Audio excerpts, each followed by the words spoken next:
Good morning, friends. Today we are going to continue our third lesson, that is 1.3, the cop and the anthem. In this lesson, we have seen that William Sidney Porter, the writer of this lesson, he depicted the Soapy's character in a very humorous manner, his futile attempts to get arrested in a very humorous manner. So, in the previous lecture, we have seen that Soapy, who is the protagonist or the main character of this lesson, how he entered in the restaurant, and after seeing his tattered trousers and decadent shoes, the strong waiters of that restaurant, they turned him out of that restaurant. And in the second incident happened with the Soapy. In the second incident, Soapy, at a corner of 6th Avenue, there was a shop, and Soapy took a stone and threw that stone on the glass of that shop, and he stood there very still with his hands in his pockets and smiled at the police. And after giving the clue to the police did not arrest him. And his second useless attempt, we have seen, which he did for the arrest. So, in this lecture, we are going to see his upcoming attempts to get arrested. Let's see. मित्रांनो, या आधीच्या लेसनमध्ये आपण पाहिलं की कशा पद्धतीनं सोपी हा स्वतःला अरेस्ट करण्यासाठी एका रेस्टॉरंटमध्ये जातो आणि त्या रेस्टॉरंटमध्ये जाण्याचा तो फक्त विचार करत असतो. तिथले काही खाद्यपदार्थ खाण्याचा तो विचार करत असतो. परंतु ज्यावेळेस तो आतमध्ये जाणार असतो त्याच वेळेस तिथले जे वेटर्स असतात ते वेटर त्याचा जो काही पोशाख आहे, त्यानं घातलेले जे काही कपडे आहेत ते टॅटर्ड ट्राउझर्स अँड डिकेडंट शूज बघून, म्हणजे फाटलेले कपडे आणि खराब झालेले शूज बघून तिथले वेटर्स त्याला हाकलून देतात. आणि सेकंड अटेम्प्ट आपण पाहिला की at a corner of the 6th Avenue, त्या 6th Avenueच्या त्या रोडच्या कॉर्नरवर एका शॉपवर तो शॉपच्या त्या काचेवर तो दगड मारतो आणि तिथली ती काच तोडतो. तरी देखील तो तिथंच उभा राहतो आणि तो पोलिसांना हेही सांगतो की ती काच तुम्हाला वाटत नाही का मी तोडली असेल. तरी देखील पोलिसांना त्याच्यावर संशय येत नाही आणि पोलीस त्याला सोडून देतात. हाही त्याचा प्रयत्न निष्फळ ठरतो, युजलेस ठरतो, फ्युटाईल ठरतो. आणि आता या लेसनमध्ये आपण आता त्याने अजून कोणते तो प्रयत्न करतो अरेस्ट होण्यासाठी ते आपण बघूया. Let's see. On the opposite side of the street was a restaurant of no great pretensions. रस्त्याच्या ऑपोजिट साइडला, विरुद्ध बाजूला, एक रेस्टॉरंट असतं ऑफ नो ग्रेट प्रिटेन्शन्स, म्हणजे जास्त काही दिखावपणा त्या रेस्टॉरंटचा नव्हता, अगदी साधं होतं. It catered to large appetites and modest purses.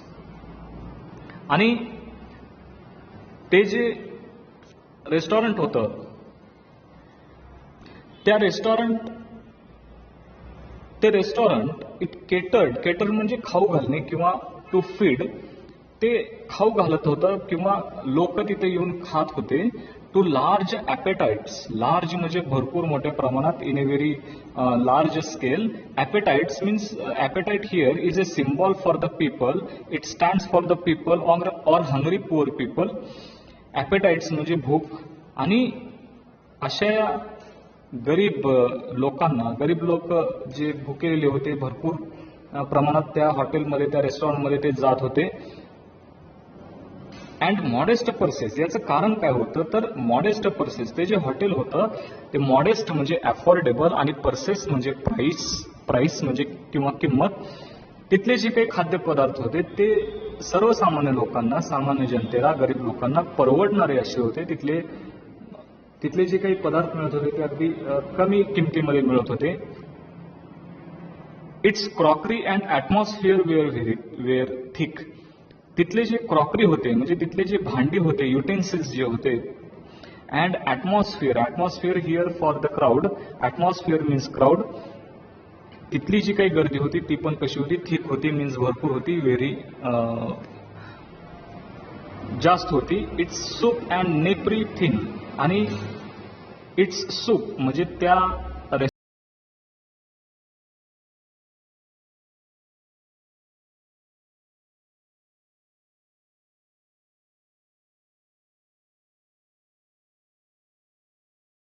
भांडी जरी तिथं भरपूर असली, कारण भरपूर लोक तिथे येत होते, गर्दी होत होती, त्याच्यामुळे भांडी भरपूर होती.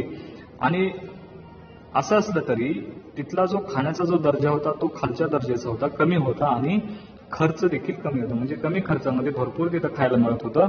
असं ते रेस्टॉरंट होतं. And into this place into this restaurant Soapy betook himself without challenge. सोपी अगदी सहजासहजी, बिटूक म्हणजे अगदी सहजासहजी तो आतमध्ये गेला. At a table he sat. आतमध्ये गेल्यानंतर तो एका टेबलवर बसला. And consumed means ate. And consumed or ate, खाल्ला. त्यांनी काय खाल्ला बघा,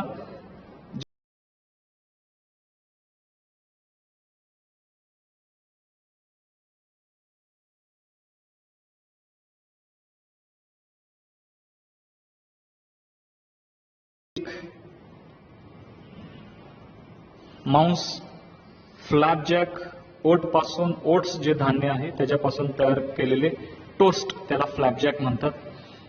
डोनट गोल असतं, तुम्हाला बघितलं असेल, तुम्ही जर सर्च करून जर तुम्ही बघितला तर त्याचा फोटो तुम्हाला बघायला मिळेल. डोनट्स. अँड पाय की जे ॲपल पाय पण आहे. तुम्हाला त्याचे काही प्रकार मी तुम्हाला सांगतो. ॲपल पाय, बनाना पाय तुम्ही ऐकलं असेल. चिकन पाय आहे. तर ॲपल, बटर आणि शुगर हे सगळं मिक्स करून त्यामध्ये कॉर्न फ्लो आणि लेमन ज्यूस टाकून तयार केलं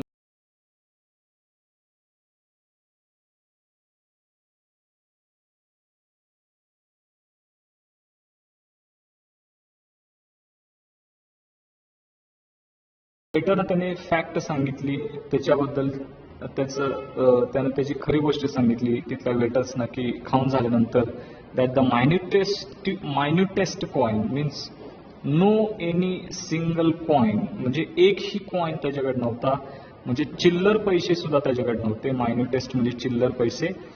and himself were total strangers, म्हणजे कसल्याही प्रकारचे पैसे त्याच्याकडे नव्हते. Now get busy and call a cop said Soapy. Soapy त्या तिथल्या वेटर्सना म्हणाला, now get busy and call a cop. चला आता पटकन तुम्ही कॉपला बोलवा. कॉप मीन्स पोलिसांना बोलवा. And don't keep a gentleman waiting. आणि तो स्वतःला जेंटलमन म्हणतोय, सभ्य माणूस म्हणतोय. असं करून देखील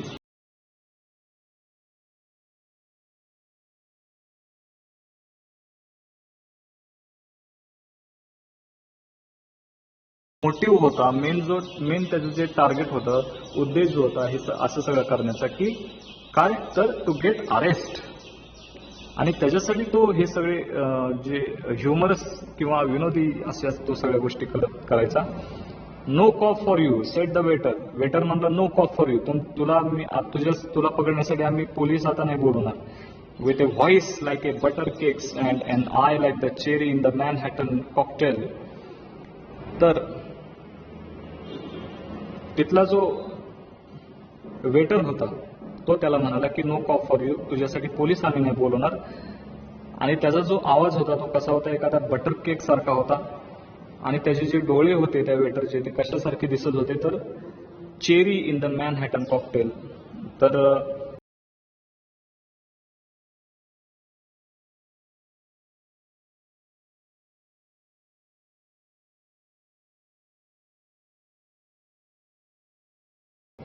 हे कॉकटेल मॅनहॅटन जे न्यूयॉर्क मधलं जे सिटी आहे तिथं हे कॉकटेल मिळतं आणि त्या कॉकटेलमध्ये चेरी ठेवली जाते.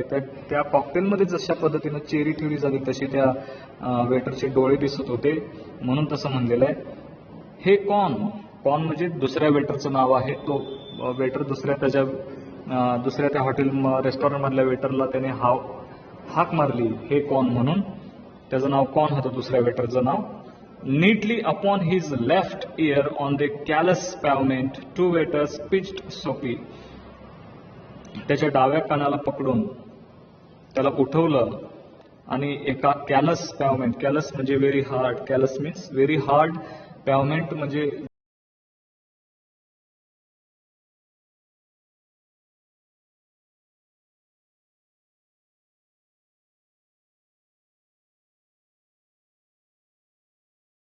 त्याच्यावर त्याला नेऊन ठेवलं. टू वेटर्स पिच्ड सोपी, तिथं त्याला हाकलून दिलं. पिच्ड थ्रो केलं, ढकलून दिलं त्या ह्याच्यावर पॅवमेंटवर. Pitched means throw. He arose joint by joint, आणि तो उठला जॉईंट बाय जॉईंट. ॲज एक कार्पेंटर्स रूल ओपन, एका कार्पेंटर म्हणजे जो सुतार असतो त्याच्याकडे जी पट्टी असते, मोजमाप करण्याची जी पट्टी असते, ती ज्या पद्धतीनं तो सुतार उघडतो तशा पद्धतीनं हा सोपी थोडं थोडं करून उठला. अँड डस्टेड हिज क्लोथ्स, आणि त्याचे जे कपडे होते, कारण त्याला खाली त्या पॅवमेंटवर ढकलून दिलं होतं त्याच्यामुळे तिथली धूळ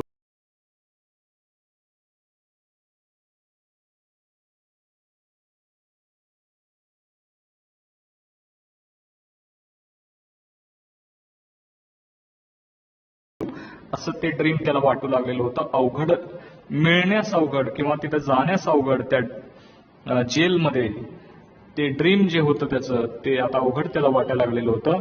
दी island seemed very far away. The island म्हणजे ते जे जेल होतं ते जेल त्याच्यासाठी आता थोडंसं अवघड वाटायला लागलेलं होतं, लांब वाटायला लागलेलं होतं. A policeman who stood before a drug store 2 doors away laughed and walked down the street. आणि एक पोलीस होता तिथं उभा. कुठं होता? बिफोर ए ड्रग स्टोअर, एका ड्रग स्टोअर म्हणजे जे मेडिकल होतं, औषधांचं जे दुकान होतं त्याच्या समोर 2 doors away, तिथून 2 दरवाजे लांब तो तिथं उभा राहून, त्या ड्रग स्टोअर समोर उभा राहून तो हसत होता. आणि वॉक डाऊन द स्ट्रीट, आणि तो तिथून परत हसून परत निघून गेला.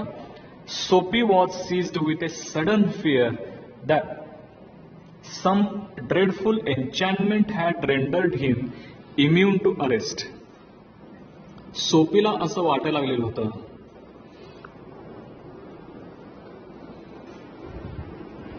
की त्याला एक आता भीती वाटायला लागली होती, एक फिअर वाटायला लागलेली होती.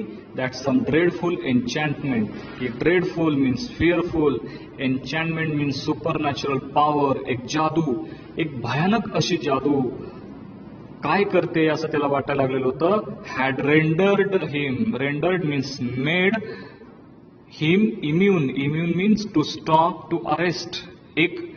एखादी जादू, एखादी अशी भयानक अशी जादू आपल्याला अरेस्ट होण्यापासून वाचवते का काय, असं त्याला अशी एक भीती त्याला वाटायला लागलेली होती. He was in A state of panic. त्याला आता चिंता वाटू लागलेली होती की खरं आता मी अरेस्ट होऊ शकतो का नाही. And when he came upon another policeman launching grandly in front of a glittering theatre, आणि तेवढ्यात त्याला दुसरा एक पोलिसमन त्याला भेटला की जो कुठं होता, काय करत होता, लॉन्चिंग ग्रँडली म्हणजे तो अगदी आरामात पडलेला होता कुठं? In front of a glittering theatre. अगदी चमकणाऱ्या अशा, झगमगणाऱ्या अशा थिएटर समोर तो आरामात पडलेला होता. He caught at the immediate straw of disorderly conduct. आणि मग he caught at the immediate straw of disorderly conduct. Disorderly conduct म्हणजे विचित्र वागणे, behaving in an abuse in an absurd manner, म्हणजे डिसऑर्डरली कंडक्ट. थोडंसं आता पोलीस समोर आहे म्हणल्यानंतर आता आपल्याला अरेस्टच व्हायचंय म्हणल्यानंतर थोडंसं तिथला जो एरिया होता तो जरा स्टँडर्ड होता आणि अशा स्टँडर्ड एरियामध्ये त्यानं त्या पोलिसाकडे बघून विचित्र वागण्याचं त्यानं ठरवलं. इमिजिएट म्हणजे लगेचच त्याच्या डोक्यात ती आयडिया आली.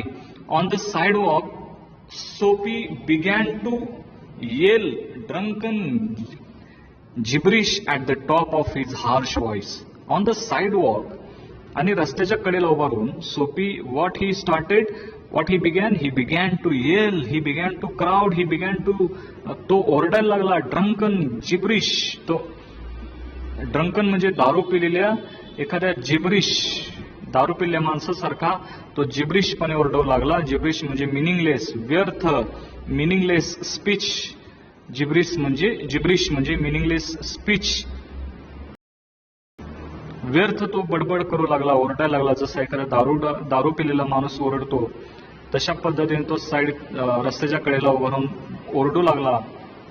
At the top of his harsh voice म्हणजे अगदी नरड्यापासून, गळ्यापासून तो ओरडू लागला, मोठ्याने ओरडू लागला. ही डान्स करू लागला. हाऊल्ड अँड रेव्ड या दोन्हीचा मिनिंग एकच आहे, ओरडणे. And otherwise disturb the skies. आणि तो काय करू लागला? त्याच्या स्वतःच्या त्या वागण्याने, by his behaviour he disturbing the skies. He disturbing the skies means atmosphere. तिथलं वातावरण तो काय करू लागला? गढूळ करू लागला, बिघडवू लागला, सगळ्यांना डिस्टर्ब करू लागला असं त्याला वाटत होतं. परंतु पुढे काय झालं बघा. The policeman merely twirled his club. Merely means only, फक्त. त्या पोलिसमनने काय केलं? तो पोलिसमन त्याच्याकडे बघत होता.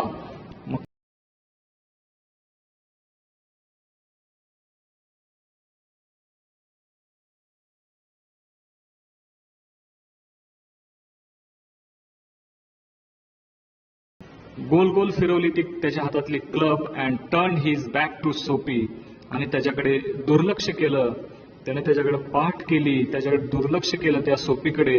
And remark to a citizen. आणि तिथल्या लोकांकडे बघत तो म्हणाला, पोलीस म्हणाला, काय म्हणाला? टीज वन ऑफ देम. टीज हा जो टीज is a short form for it is. तर it is one of them, की हा जो माणूस आहे तो कुणापैकी एक आहे. येल लॅड्स. येल ही एक युनिव्हर्सिटीचं नाव आहे आणि त्या युनिव्हर्सिटीतल्या एका लॅड म्हणजे स्टुडंट, युनिव्हर्सिटीतल्या किंवा विद्यापीठातल्या एका तो त्या स्टुडंटपैकी एक आहे की जो काय करतोय? Celebrating the goose egg.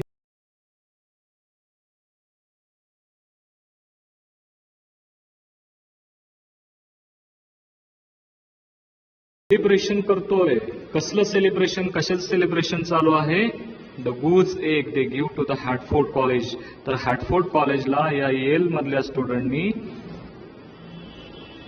कॉम्पिटिशनमध्ये, फुटबॉलच्या कॉम्पिटिशनमध्ये एकही त्याला गोल करू दिला नाही. एकही त्या हॅटफोर्डच्या कॉलेजच्या मुलांना त्यांनी एकही गोल करू दिला नाही. त्याला गूज एग म्हणतात. गूज एगचा मिनिंग आहे एकही गोल न करू देणे. आणि म्हणून तो जिंकल्यामुळं, येल युनिव्हर्सिटीतली मुलं जिंकल्यामुळं, आणि हा ही येल मधलाच मुलगा असल्यामुळं हा इथं काय करतोय? उभा राहून त्याचं सेलिब्रेशन करतोय. नॉइझी, तो नॉइझी आहे. तो आता सगळ्यांना त्याचा आवाज ऐकू येतोय. बट नो हार्म, परंतु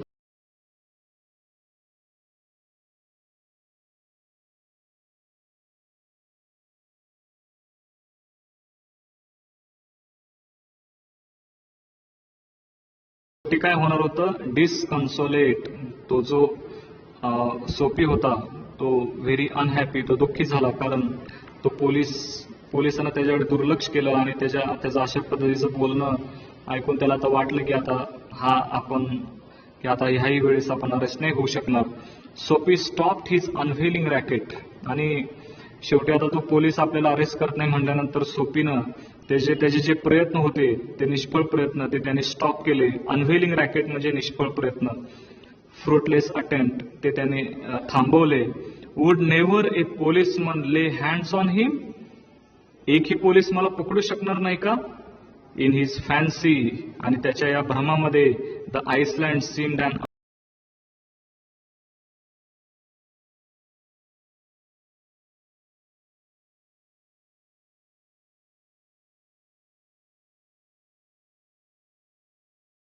म्हणजे आता ते कधीही त्याला न मिळण्यासारखं होतं.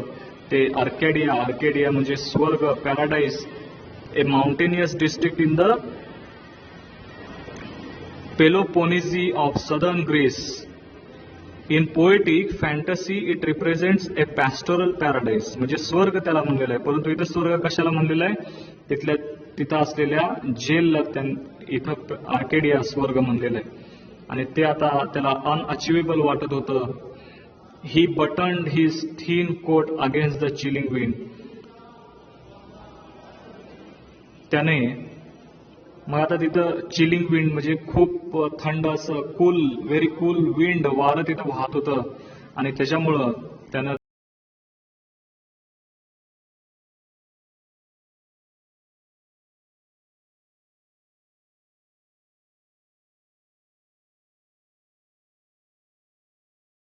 एक सिगार म्हणजे सिगरेटचं एक दुकान होतं. तिथं he saw a well dressed man lighting A cigar at the swinging light.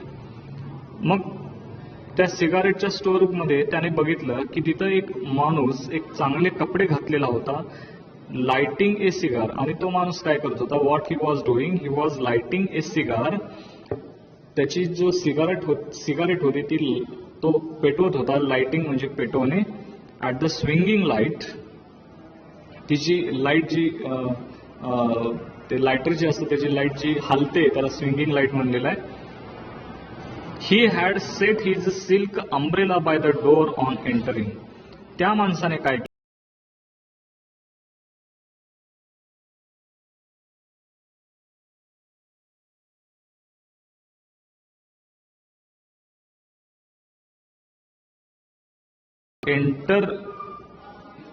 एंट्रीला असलेल्या त्या दरवाजाच्या बाजूला त्याने त्याची अम्ब्रेला ठेवलेली होती, छत्री त्याने ठेवलेली होती. सोपी स्टेप्ड इनसाइड. सोपी पुढे सरकला, सोपी पुढे गेला आणि काय केलं त्यानं, ग्रॅब्ड द अम्ब्रेला. त्याने ती अम्ब्रेला घेतली and sauntered off with it slowly. आणि त्यानं काय केलं की हळूहळू, sauntered off means walked in a relaxed manner, म्हणजे अगदी आरामात तो चालू लागला. ती अम्ब्रेला त्यानं घेतली, ती छत्री त्यानं घेतली आणि अगदी आरामात तो चालू लागला. का बरं आरामात चालू लागला, कारण ती अम्ब्रेला मी घेतली, मी चोरली असं त्या माणसाला वाटावं, त्या सिगारेट पेटवणाऱ्या माणसाला वाटावं आणि मला अरेस्ट करावं असं त्याचा तो ह्युमरस प्लॅन होता. The man at the cigar light followed hastily. आणि तो जो माणूस होता, हॅस्टिली मीन्स म्हणजे खूप घाईघाईमध्ये, आणि तो माणूस अगदी घाईघाईमध्ये त्या आपल्या सोपीचा पाठलाग करू लागला.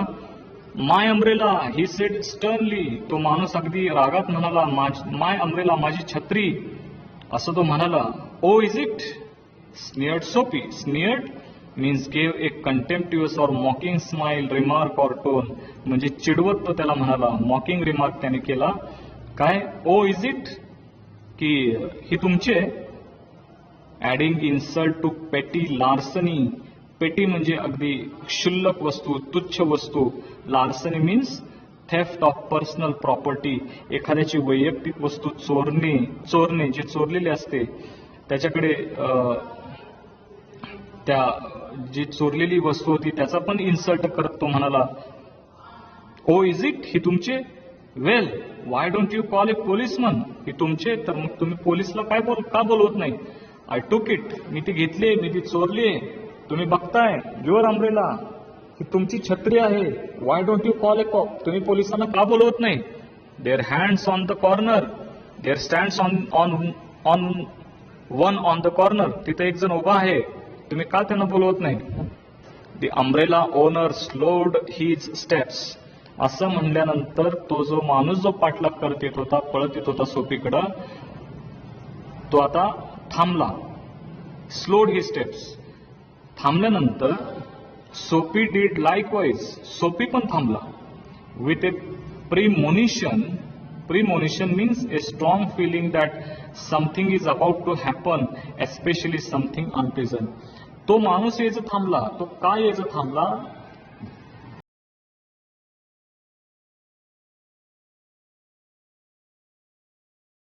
त्याला आता असं काही वाटायला लागलं की काहीतरी आता वाईट घडणार आहे, याची जाणीव त्याला झाली. वाईट काय घडणार की मला आता जेलमध्ये हा पोहोचवतोय का नाही? बहुतेक नाही पोहोचवणार, कारण तो यायचं थांबलाय म्हणजे काहीतरी वाईटच घडणार आहे असं त्याला वाटलं. With a premonition that luck would again run against him. त्याला असं वाटलं की आता अजूनही नशीब आता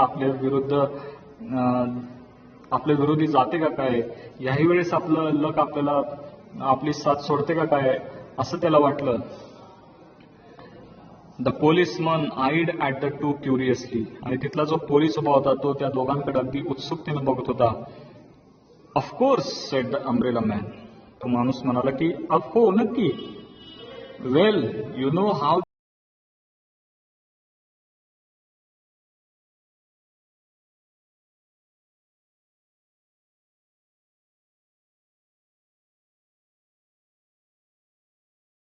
I hope you will excuse me. I hope you will excuse me. मला वाटतं की तुम्ही मला माफ कराल. I hope you will excuse me. तुम्ही मला माफ कराल. I picked it up this morning in a restaurant. If you recognise it as yours. Why I hope you will.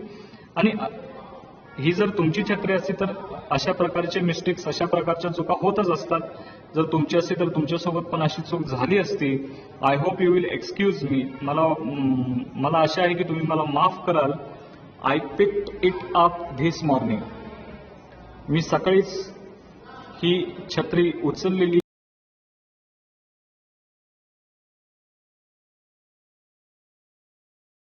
असं कोण बोलते? तो ज्याची छत्री ह्या सोफीने उचलली होती तोच माणूस सोफीला म्हणतोय की ही छत्री मी एका रेस्टॉरंट मधून उचललेली होती. म्हणजे हाही चोरच होता. परंतु सोफीला असं वाटलं की ती छत्री त्याची स्वतःच्या मालकीची आहे असं सोफीला वाटलं. परंतु इथे देखील त्याला नशिबानं साथ दिली नाही. If you recognise it as yours.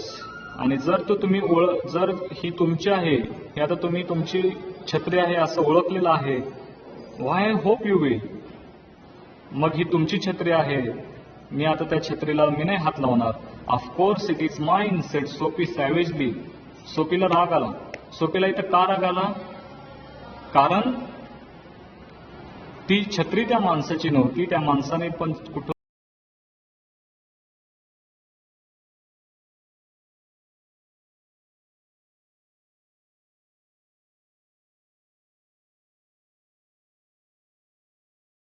त्या रागात तो त्याला म्हणला त्या माणसाला की ऑफकोर्स इट इज माइन. हो, नक्कीच ही छत्री माझी आहे. मित्रांनो, राहिलेला भाग आपण पुढच्या तासाला बघूया, पुढच्या लेक्चरला बघूया.